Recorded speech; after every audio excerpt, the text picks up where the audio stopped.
Let me ask you something. Are you getting everything out of your rent-to-own business? If you're not an APRO member, then the answer is probably no. Look, advocacy is APRO's bread and butter. This is why they were created and what they do best. But here's the thing. APRO membership is about way more than advocacy. APRO connects you to the movers and the shakers of the industry, people who've been there, done that, and they can help you do it even better. APRO's monthly webinars give you expert insights and actionable takeaways. It's like having a masterclass for your business every single month. Got questions about complex regulations or sticky situations? No problem. APRO's legal hotline gives you direct access to experts who have got the answers. That's a peace of mind that you can't put a price on. And let's not forget the resources, news, updates, and tools that keep you ahead of the curve. Scholarships for your team? Check. Disaster relief when you need it most? Double check. APRO is your ultimate support system in the rent-to-own world. So stop settling for less. With APRO, members get more. More support, more connections, and more success. Head over to rtohq.org and join the APRO family today. Because in this business, more isn't just better. It's essential. See you at the top with APRO.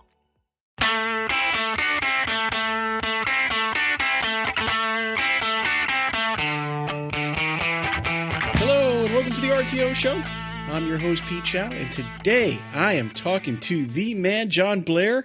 He is one of the legends in our Legend series, and I think when I say this, he's one of the top dogs on the Legend series. He's been there, done that, and he's done it for quite a while. With a history like that, John, I'm going to let you explain it. What a time to talk about. John Blair, how you doing today? How's everything going? I'm doing great, man. Doing really good. Yeah, first of all, like Pete, I really want to say, to all the people out there in the rent-own industry, I really miss you guys. But yeah, I tell you what, I've been blessed to be part of the rent-own industry, and my family's doing good, and my 4 grandkids doing good. So I'm doing good. Everything's going well.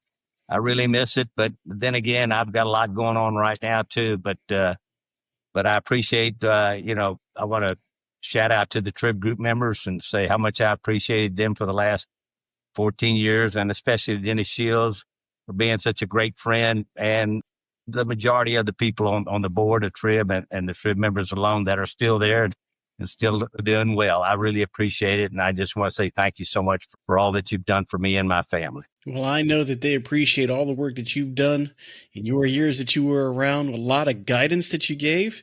But let's go back a little bit. You and I have had some talks in the green room about your early years, and you had a crazy upbringing. You kind of did a couple things, and then you went to the military. You had a solid career there, and you decided, I know where I'm going. I know what I'm doing, and then you land in the RTO industry arena. So let's go back just a little bit. How did you start, and what happened? How'd you get into the military?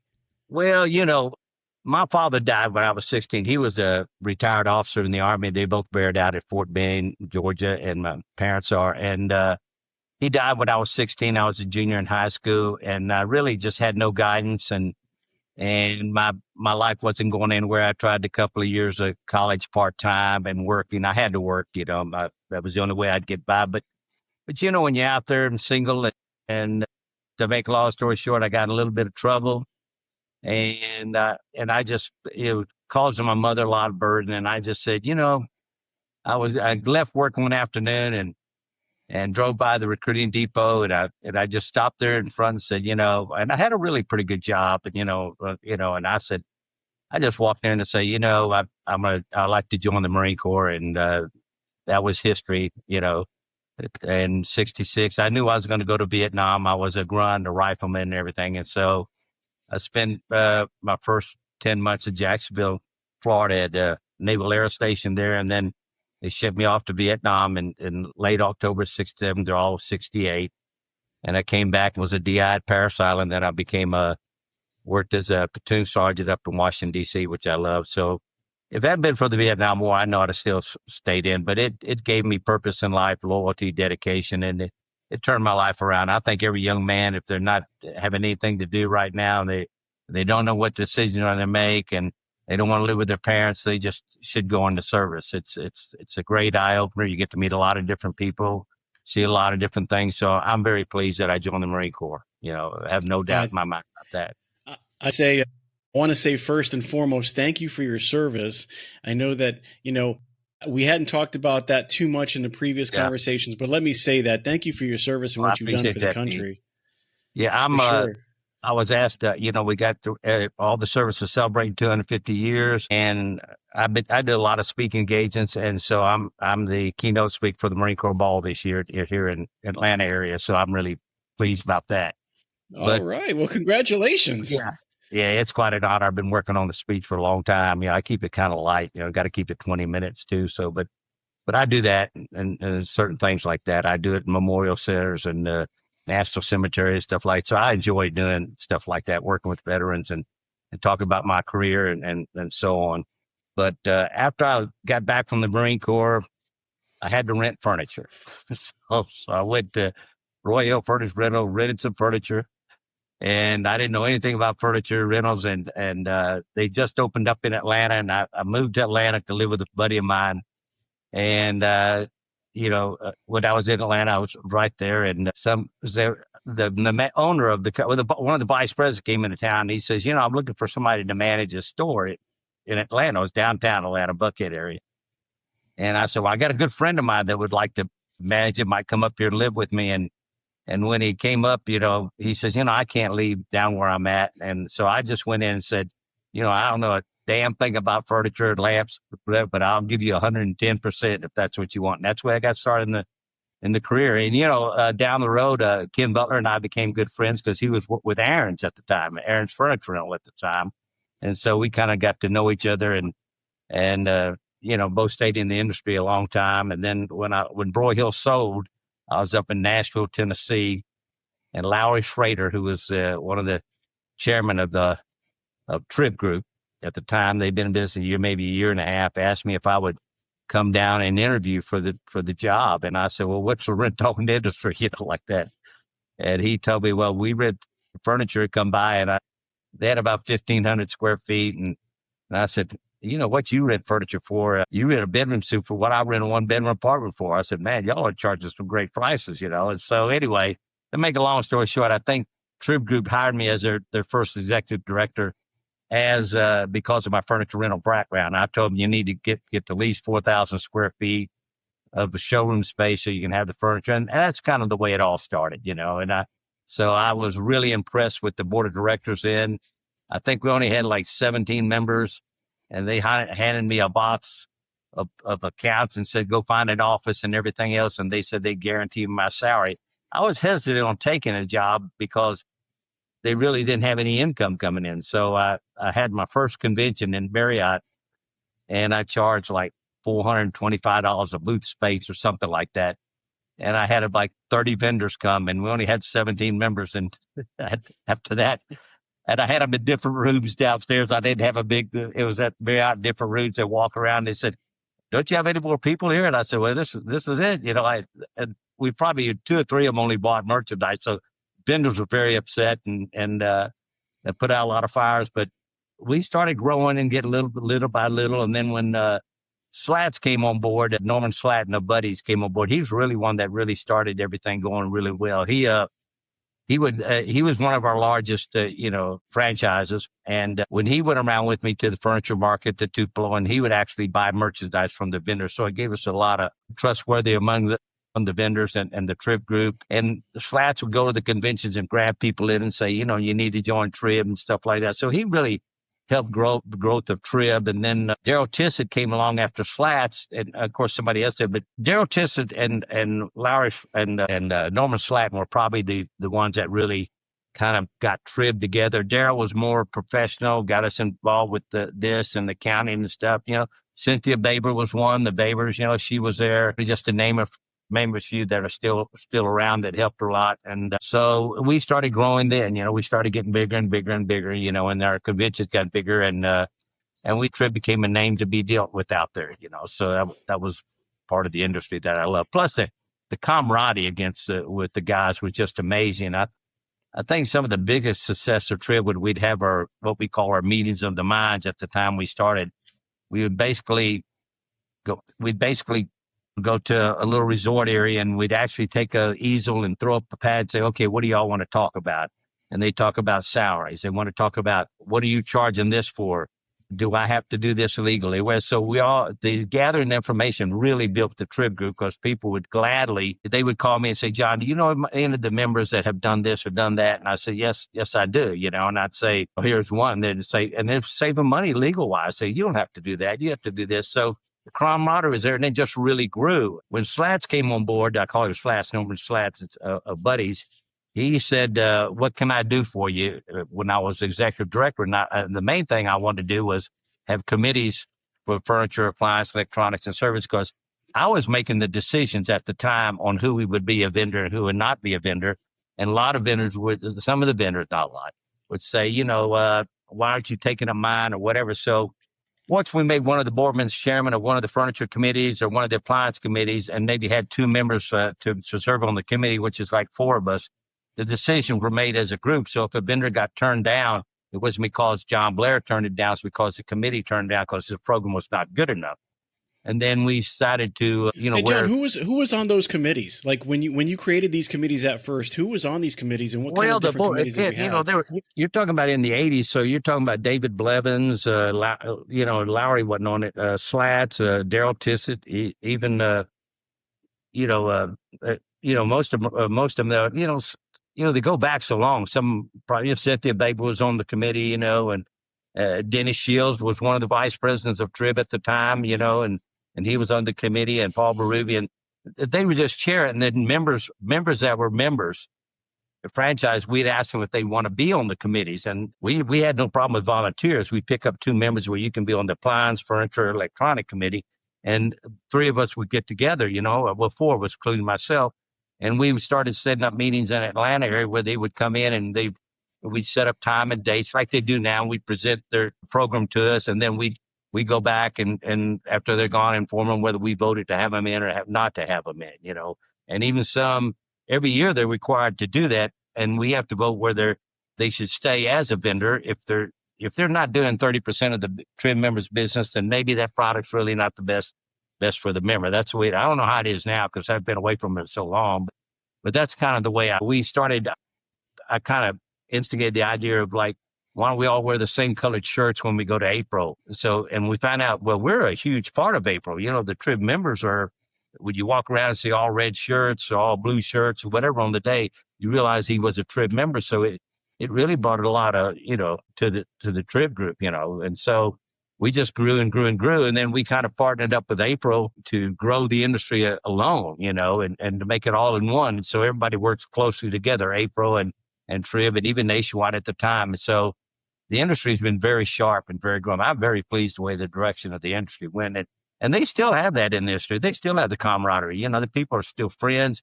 I get calls all the time from different, TRIB members saying, how you doing, and things like that. So it really means a lot to me, So it was a great industry, so, and I'm still proud of them. I think the rent-to-own industry will be here forever, there's just no doubt. I think it's one of the strongest industries around, because not only did they do that, they do a lot of charitable work, and when we started the rebates years ago, that was really great. It just shows how solid we were. I remember one instance, I don't know, was in the early 80s or mid 80s. Slats was president. When he was president, Phillips Corporation at the time, I would negotiate the rebates. I'd go and say, if we do $2 million, members get a 2% rebate, and we came up and we did like 1,988,000 or something like that, 1,900,000, pretty close to only like 50,000 short. So when they came to the meeting, we were at the Marriott downtown Atlanta, and I forgot the gentleman's name who was in charge of Phillips at the time, came in and said we weren't going to get the rebate because we missed it by about $50,000. So Slat said, well, that's BS, and we should get it. We were loyal to you. And so he said, we got together and we said, we're just going to bypass that booth when all the members would not order from Phillips. And so we walked around the show, and Phillips, the salesmen, were standing there at a big booth, and they finally called me and said, why aren't anybody stopping by and buying from Phillips? Well, we felt we did a hell of a job. We did a lot of members switched to you, and we thought, that we deserved that 2% rebate, and we just felt that if you weren't willing to for less than $50,000 to meet the quota to give us a 2% rebate. We just didn't feel it's worth buying your product anymore. Like that. And all of a sudden they came back and said, we'll go ahead and give it to you. Give us a really a good deal, had some specials and everything. So that just shows you the solidarity of the TRIB group and the members at the time. That really, really meant a lot. And I think that really made an impression on the other vendors that were at the show when they found out, well, they're just bypassing Phillips. We're buying from Zenith, we're buying from RCA, but we're not buying from Phillips, at the time. So that was a proud moment to me with TRIB Group. Whose idea was it to come up with the idea? Where did the idea come from to get rebates from the vendors in order to entice some of the dealers to buy from them?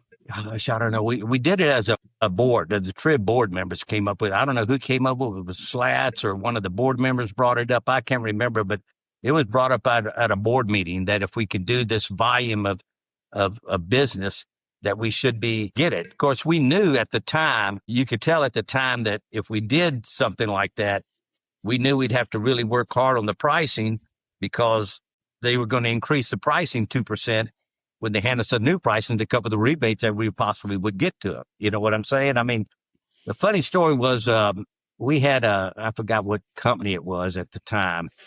There's a company out in I think it was Bestway at the time. And Gary Jones was the buyer for Bestway. That's what it was. And Gary Jones was the buyer. And Gary Jones says, I'm going to join TRIB, but I'm not joining until the first of the year. And I said, well, who you do a lot of business with? And they said, we do a lot of business with Ashley. We really do a couple $1 million with Ashley. I said, well, okay, good. So I put that in my book. So when we went out to visit Ashley and talked about the program, they said, well, if you do $4 million, we'll give you a 3% rebate or something like that. I can't remember what it was. So I kept in mind, well, okay, what if we can do $5 million? Will you give us a 4% rebate? They said, yeah, we'll do that if you can do $5 million, because we might only been doing $2 billion that year, the year before. But I knew from when Gary Jones came on that I was going to actually get another $2 billion, so we were going to get a 4% rebate. So I remember going to High Point, and Ron Waldick said, I need the things that John, you need to come see Ron Waldick at the Ashley building, at the Ashley's office in High Point. So I went down to sitting there with Ron Waldick, and I'm sitting there, and he says, and he's got his president there, and he says, he pulls his chair around his desk, he sits in front and says, we don't give rebates, like that, and I said, what do you mean you don't give rebates? He says, you're going to do $5 million this year, and we're going to have to give 4% rebate. That's a lot of money and we just don't do that, and I said, well, you signed a contract to do this. What do you mean I signed a contract? His president signed I had the contract where I pulled it out and said, you signed the contract here. I'm going to have to show this to the board of directors because we're going to reach, you want to know it's 4% rebate. And he says, can I make a copy of this? I said, absolutely. And I gave him the copy and I put mine back in there and I went back to the board and first thing you know, we got a call, we'll honor it. That's the way Ashley is. They will honor that. But it's kind of something that I used at the time when I was a director of TRIB. I just knew Gary was coming in with $2 million. Well, we're going to make 4%, so I'll work out a better deal. But we negotiated as there'd always be when I'd go to High Point or go to Tupelo, Mississippi, there was always like Slats or one of the president would always go with me and a couple other board of directors would always go there. We'd go to CES and they'd all go together and we'd go around together and work as a team, which really brought a lot to the TRIB group then. Just terrific industry. So that's kind of the way we got started. As you're going through TRIB and you're growing TRIB, how well did TRIB grow in those 14 years that you were executive director? Well, when I left them, when I started, we only had 17 members and maybe 115 stores or something like that. So you can imagine, and those are, and the majority of the stores had Slats had it, and then we had another company that came on board that was a big franchise deal. I can't remember the name of it, but no longer in business. They had 50, and that really brought it to us. But I don't even know what it is right now. I have no idea what TRIB is right now. It's just a great industry, and to me, I think I can't see why one dealer would not be a member of the TRIB group. I really can't. I can't see why they wouldn't be. I mean, it's not that much to join, and you get your money back immediately on one vendor, one program or one product. You can get if you purchase it, the majority purchase, you get your money back. But I think the real value of TRIB is that the camaraderie, being able to say, negotiate with other members on certain things, or talk about feel freely, like I could really feel free to call Pete. Pete, you've been doing this for years. I've got this problem. What do you think you did? Or what are you paying for this? Or what are you paying for that? I remember when the pricing really got tough, I went around to Walmart and to Walmart and Kmart and all those stores, and the furniture stores. And I would go around with the yellow pad and I'd write down some of the numbers that we'd done and see what they're offering retail. And I'd put it up on a big board. And so when the board members come in for a vendor meeting, I could see what the pricing is compared. Then we kind of had an idea what we're going to do then. But it's just a great organization. There's just so many positives about the TRIB group. And plus, with the way APRO has come together with TRIB, even makes it much more nicer.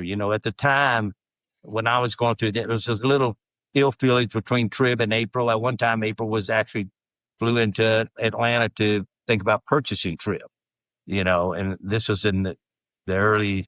Slats was president then. I remember that because he was president at the time, and Daryl was on the board, and they had a lot to say so about it, and it was at the airport. And we, of course, the members voted it down because APRO wanted to knew that we were getting these rebates and it could help finance them. But they support everybody, so it's just, things have really changed in the long run, especially with technology. I remember we had a guy from Slats or Daryl recommended come in and set up our computers in the office and redo everything and put all these ways we could asset whatever we were doing, what each member was paying. It meant a lot to us at that time. So technology really helped the growth of TRIB also. When you're talking about those time frames, because you're talking about the 14 years and the changeover, what do you think as it is now, how do you feel the relationship is between TRIB and APRO now that it's kind of progressed from that point on to now? I think it's nothing but positive. APRO keeps the industry together because somebody goes up to Washington and takes Charles Smitherman, is very smart, very intelligent. I've known Charles for years, so happy he became APRO CEO. But I think that we need TRIB members need APRO. The industry needs APRO. There's no doubt about it. APRO is there to make sure that we stay in business, and they keep us pretty much informed of what was going on.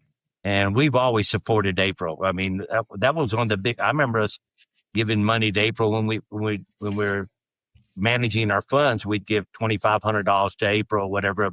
APRO's always been solid with the TRIB members. I think it's a great, terrific organization.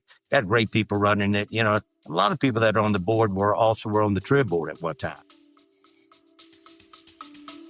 Let's take a quick break. Hey everyone, it's Pete Shau here from the RTO Show podcast, and I want to tell you about a company that's making a real difference in the rent-to-own space, Wow Brands. I've seen firsthand how they approach marketing, and let me tell you, it's not just about ads. Wow Brands builds complete digital ecosystems designed specifically for the rent-to-own industry.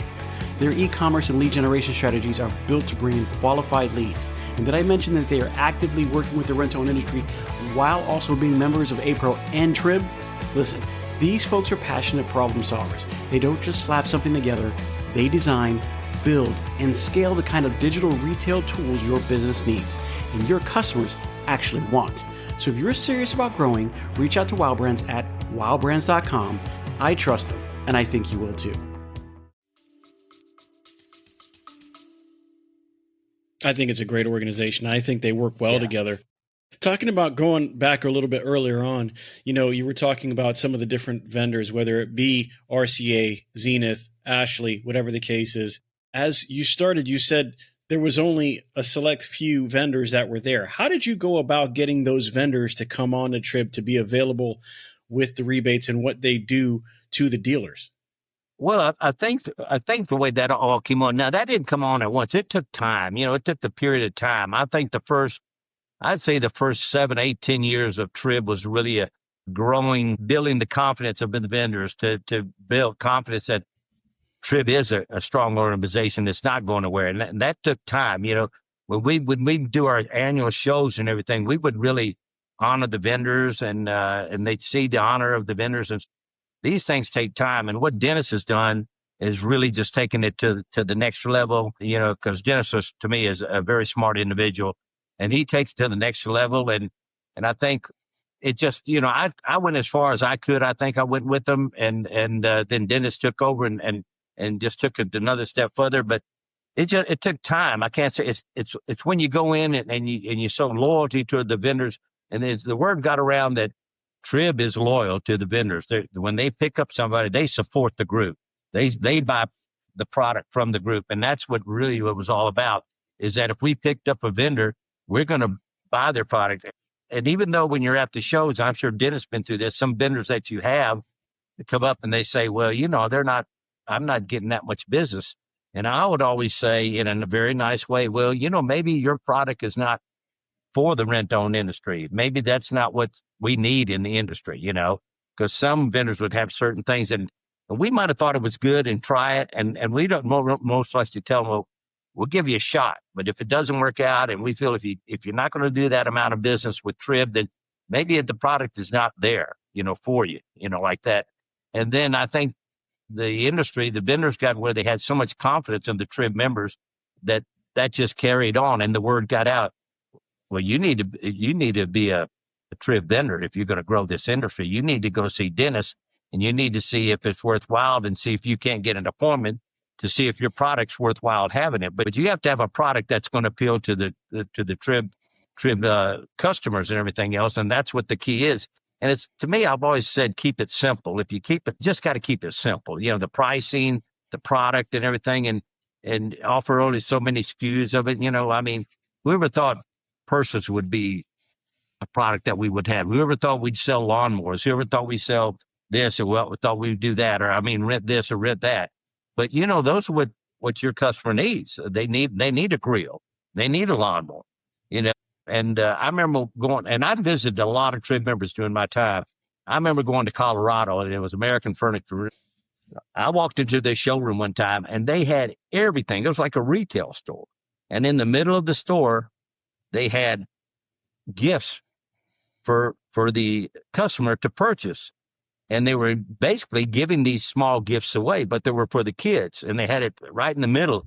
And the parents would come in, they look, and they had it right in the middle. There were little cars, trucks, little radios, headphones, and they were selling them for whatever their cost is, and they're afraid about it. They didn't raise up the price, and the customers are just in there constantly. And then I remember going down to Louisiana, and during the season down there, and this one company had air conditioners just piled up, window air conditioners. And I'm saying, gosh, those are a lot of window air conditioners. He says, we can't keep them in. During the summertime, they would come in and and then they'd wrap them up in plastic and store them for the next time over. Instead of just saying when they come back, they would clean them up and wrap them and store them, And even when cell phones started, who would believe you'd want to rent a cell phone? They were so expensive, but it's just a way for the customer cannot afford, they don't have the credit, in my opinion, to afford to go out and buy something retail and put it. They'd much rather rent it. Plus, it gives them the advantage, as in the industry, to return it without having any bad credit or anything else. And I think the families, like when somebody would rent it, they say, well, go here and rent it. I remember when my granddaughter went down to college, and she's a senior this year, and she's at Gainesville. She had an apartment, and she says, I don't know. I said, go to Buddy's right there. And of course, me knowing the people at Buddy's, they gave her a good package, and she was able to furnish her place. And so those things are plus to a lot of people. The way I got started in the industry, in the furniture rental industry, after I got out of the Marine Corps and moved up to Atlanta, I needed a bedroom suit, so I went by errands and was getting me a bedroom suit, for like $15, until I worked for Broyle, and then I'd get for free. But it's a great industry, so, and you meet a lot of great people. That's the most important thing, is the people in the industry are just so nice, so giving, and you meet a lot of great vendor friends. I got a lot of good vendor friends, and that's why I just thoroughly enjoyed the industry so much. I'm really blessed. Well, you did 14 years as TRIB's executive director, but then you got out, and that wasn't the end of your RTO career. No. So no. What made you, what came to the idea that maybe it's time to leave TRIB and move on? And then where did you go from there? Well, I went to work for Jerry Bogo, jewelry company. That's where I met Robbie. Okay. Robbie and I have been friends. We talk to each other just about every day. We're talking about Robbie Tyson. Yeah. Robbie Tyson, been friends for years, Kevin Silvers and all those guys, So at that time, believe it or not, at that time, we were doing a tremendous amount of business in jewelry.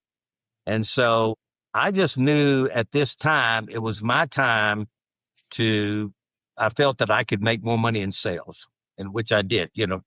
Nothing wrong with what TRIB was paying me. They paid me a good salary, but I needed to. It's a financial reason. That's the reason I left it, strictly financial, and that's the only reason. I really missed it, but I was loyal, and I left TRIB on a very high note, and so proud I did, And at one time when they had to hire the first director, they're talking about me coming back, and I just said I was just happy with what I was doing and the amount of money I was making at the time, So that's the reason I left and stayed with Robbie for several years and selling and doing, really just an independent salesman, with them. And I handled a few other lines of products too when I was with when I was after I left TRIB. So I was happy at that time. But I stayed.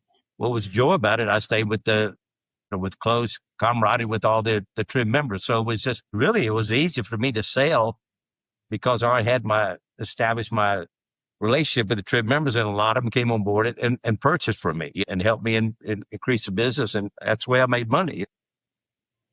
Did you see a lot of changes with TRIB after you left? I think the main thing that I think was, and Dennis came up with that idea, is the hot show. The hot show it's probably one of the key things that we ever did.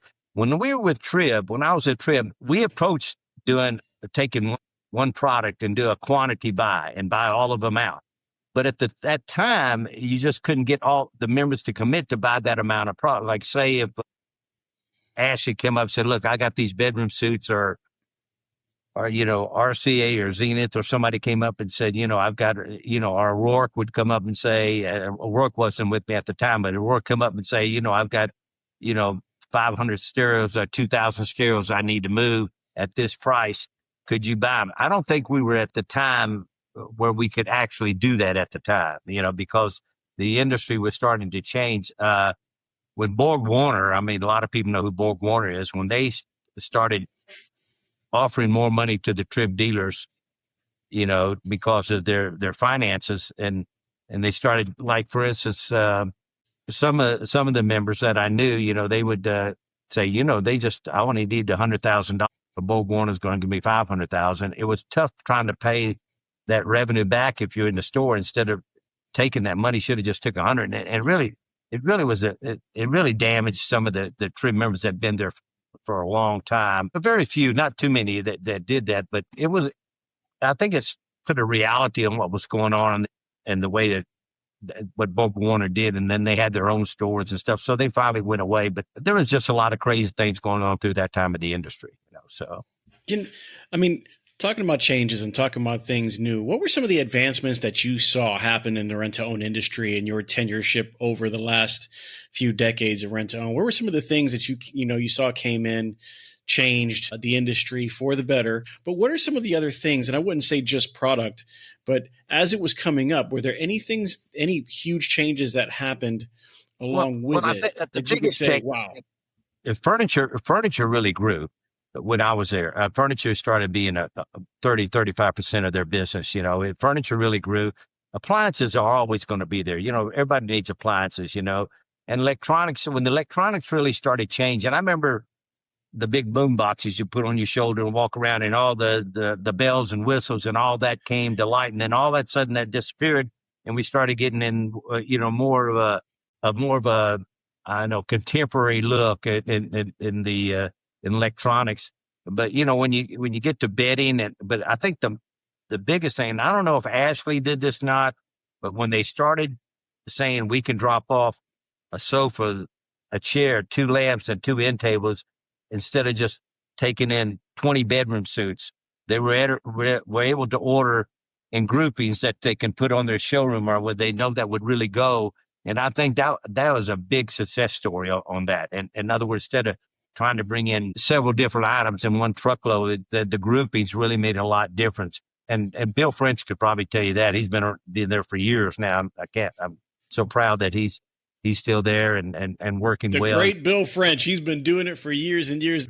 Of course, the big screen TVs and all this stuff that just came on, that's TV for flat instead of the big heavy TVs that you had. I remember those big tank TVs that we used to rent. And I just said, I don't know who carried them out, but they better have a strong back to carry those TVs out. And so I think that the industry has grown, and technology has really made the difference in the industry. The people on computers, laptops. Okay, if you want to talk about laptops, that's probably one of the biggest things that hit the industry more than anything else with laptop, because you have to have the internet and all that, everything else that was involved with technology.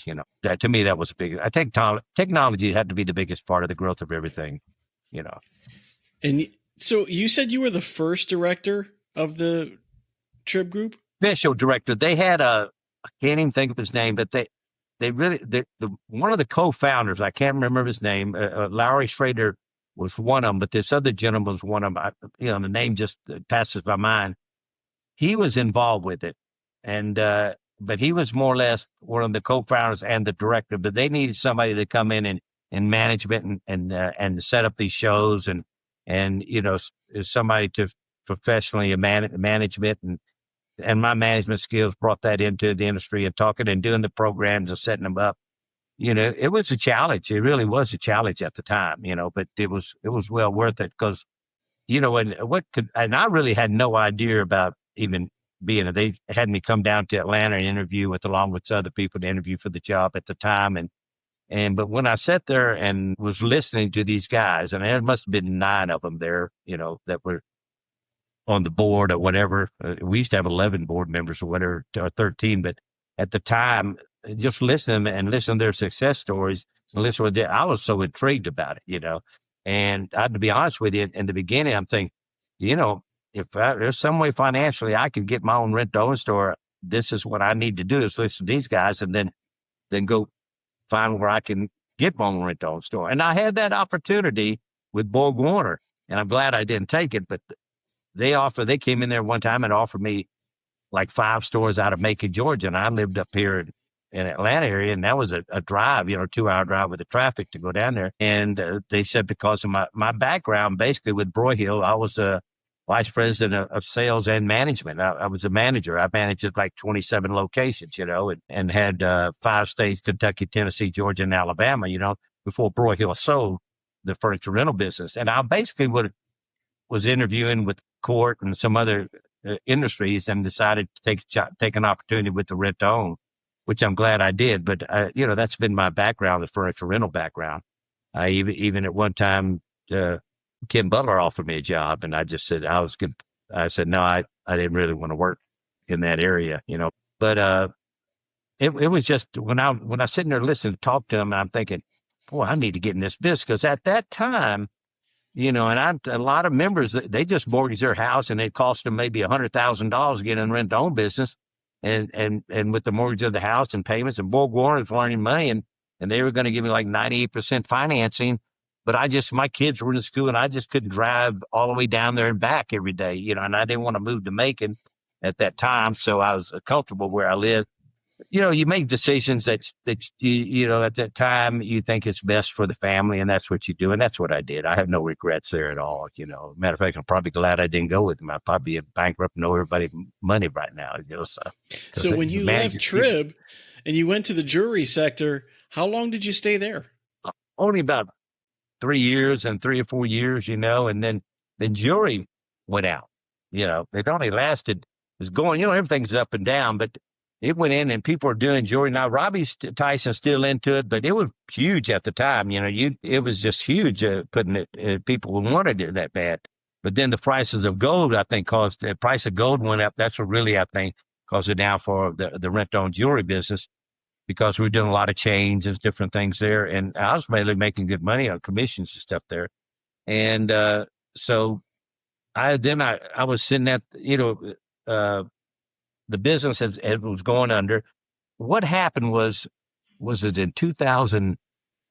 No, let's see, when I start with them, it was in 1998 or 2000 when everything dropped. The market dropped. People weren't buying for it. So we had a big contract with one dealer over $500,000, which Robbie Tyson and I at the time were kind of independent, and we were going to do well, but everybody just said we're canceled. They'd rather have furniture appliance. They canceled all the jewelry orders.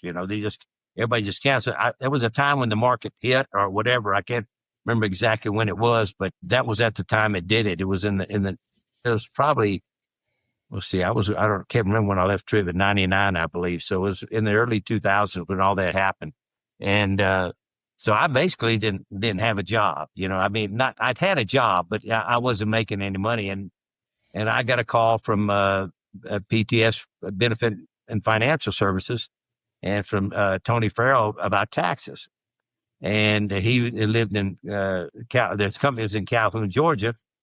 And he called me up one day, and I didn't know who he was. And he says, this is Tony Farrell. I said, I got your name from somebody. And I said, I think your client is what we're doing in the rent-to-own business, And I said, doing taxes. And I said, well, I don't know anything about taxes. I said, I'll come up there and talk to you, not just to help him out. And I went up there, and he said, he had a tax. He was doing a lot of tax to finance offices. He said, your customer is perfect for my business. And the rent-to-own business was doing taxes. There's several members were doing taxes big time. And I said, well, let me give you some people to call and talk to, like that, and he called Dennis, and he called, Bill at the time of APRO, and he called him, and they just said, if you want to know a lot about the business, you need to hire John, like that. So I went up there and I started talking to him. And I said, all right, I'll take a chance. And we worked out a contract and a deal, and I stayed with them. We did really well in the business, did very, very well with the tax business first 2 years. And I ended up staying with him, until he sold his company, his division that I was running at the time. He sold the benefit marketing group, So what role did you play in PTS? I was their vice president of sales, PTS, of operations sales. I handled all the sales for his benefit program. Same thing that benefit marketing does. That's what I did. We were in competition with benefit marketing. How long did you do that? Well, I was with Tony, almost 14 years, I think. I was with him pretty good bit, with him from 2000. I left him in 2022. So I was with him, 2000. 4 or something like that, 2008 or something like that, I can't remember, at that time, and then I had a health problem. A health problem hit me, and that's what I'd probably still be with him, even though he sold, I'd probably still be in the industry. I worked for benefit market for about 6 months, but I was really not in very good shape at the time. I had, everything went to crap all of a sudden one year, and I had 5 back surgeries, and then in the hospital for 37 days. I had a heart attack due to the back surgeries because I was under for 9 hours. They really reconstructed my whole back. I'm really blessed, and I was, on being in recovery for a long time. I had to go to PT for a long time, therapy. I was in therapy, in the hospital in therapy for 3 weeks. And so but I'm in great health now. I'm probably in the best health I've been in years, That was, and then he sold it. So that's what happened after he sold. And I decided to, Brad Dennison and Susan and all those people are just terrific. They've all been very good, and I wish I'd have stayed with them. But at the time, my health wasn't that good, and I didn't even know. But to be totally honest, I didn't know if I was going to be here this year or next year because I had some serious problems. But all that's in the past. So. Well, I want to say you look pretty good today. I know that you've been working out, you're getting healthier. You look way better than from what you make it sound. I don't think I've seen you back then, but I seen you now. You look in really good shape. Well, you got to work at it. You just got to work at it. God gives you a gift to work at it, and that's what I did. I came pretty. Robbie Tyson really knows more about it than a lot of people, but I came pretty close to. At the time when I was in the hospital in 2022, it was so serious that they actually called my daughter and my grandkids up to Atlanta, and they gave me 50-50 chance to really make it and stuff. I had my brother come in, my sister come in, but I made it through it, but it turned out to be very blessed and humbled by it. There's no doubt about it. It just kind of puts when you're in that situation. I've always been very positive and very positive about what I do. I try to treat people like they would treat me. I try to be honest and upfront with everybody. I don't like to embellish a lot of things. I do talk a lot and embellish a lot, but I think that's the main thing. And God was with me all the time, and so it's when you. A matter of fact, I even flatlined in recovery, and they brought me back. So that Oh, was one of wow. the things. Yeah, it was something else. But I'm very blessed to be here. And like I said, the industry is treating me well, and I'm happy with what I'm doing. I've done some consulting work and some things like that, which I enjoy. And been offered a few things, but I don't know if I can do all this traveling anymore like I did before. It's just a lot of traveling, especially here in Atlanta. Nobody likes going to the Atlanta airport because you never know what you're going to see when you get there. Yeah, it's one of the airports in the country that I think I rather avoid if I can, but it's a big hub. It's a big hub, and you got to go through it sometimes. Well, when you got to leave 3.5 hours from my house to get to the airport because you don't know what the traffic's going to be like, because I'm on the north side of town and the airport's on the south side. It's different, because I'd rather get there and sit there and in the crown room or someplace and read the paper than sit there and be rushed, because you just don't know when. Security is just a nightmare there, and you never know when they're going to cancel flights or whatever. I've sat in there one time for 14 hours when I could have been better off going home and coming back. But they just kept saying that, we're going to get a plane, we're going to do this, we're going to do that. That's part of traveling now. I think a lot of people go through that a lot, so, but I've been pretty lucky in my travels, and everything else. It's been a great life. I'm really pleased, where I'm at right now in my life. So I'm really happy, and like I said, if the dealers, the TRIB members and Dennis and all the board, I'm very proud to have served being a TRIB executive director. Just a great life for me, and I appreciate everything they have done, and APRO the same way. I was so glad when Charles and I worked together at PTS for probably 6 or 7 years. So he's a great, super guy, great asset to the APRO industry. And there's a lot of great guys on the board. I just go on to name all of them. There's just so many of them. And they're also caring and giving. And that's what I like. I like the idea they do a lot for the customer, do a lot for charity. And I made a point to go to every state show there was if I could. And I had so much fun at those state shows. They're just so much fun, and people appreciate your loyalty and everything else. It's just been a great joy. Well, I got to tell you, John, I'm glad that you were in the industry. I'm glad that you did the service for the country, and I'm glad that you can celebrate that on the 250th anniversary of a lot of what's going on with the military, and that they want you to speak. It's nice to be able to talk to one of the first executive director of TRIB, who lasted in the industry for 14 years, PTS 14 years. You soldier, you've pretty much done just about anything in the business that we can take. 40 years. I think I started with them I can't remember. I started 84, 85, and I've been in the industry since then. So that's 40 years almost. That's 40 years, just about. That's it. Yeah, 38 years in the industry, which is good. I still get all the emails from APRO and everybody else and all this stuff. There's so many things that we went through. There was just when you think back, there was a company that tried to compete with the industry. APRO is called Rental Dealer News. I never forget them. They tried to compete. They didn't go anywhere. And, everybody's trying to compete, but, we have such loyal and strong people in the industry that are just, the RTO, to me, is the best industry, I think, working environment you could be in. It's so good to people. They treat their customers well. They treat their employees well, and they look after them. And I think that's just terrific what they do. I can think of so many people that's just off of my mind that who's Mike Tissett's the group, I visit his area, and he has such a great group up there. And there are just so many, Cleek out when I go out to, I used to love to go to Missouri. There's just a lot of stories out there, and Michael Those are a lot of great guys out there. Yeah. Oh, yeah. Yeah. I mean, the industry's so good. There's a lot of really, really nice guys there, and really genuine, guys that you can trust. And I think that's what's really good about the industry.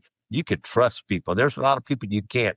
You go to different companies, you hear about it, but you can go and they say something, they're going to stay behind it. There's no doubt about it. I completely agree. I agree. Yeah. Well, listen, John, we appreciate it. What you're doing is great too. I think what you're doing is just terrific. I think it's nuts. when I knew you were doing a podcast, when I don't know if Robbie told me or somebody told me that you're doing a podcast, and I said, that's the smartest thing you ever came up with, is do a podcast. There's so many podcasts out there, but it's not one for rent to own. And I think but we're meaning to change that. And I appreciate that, John, because it means a lot coming from you, somebody who's done 40 plus years in the business and knows about it as much as you do.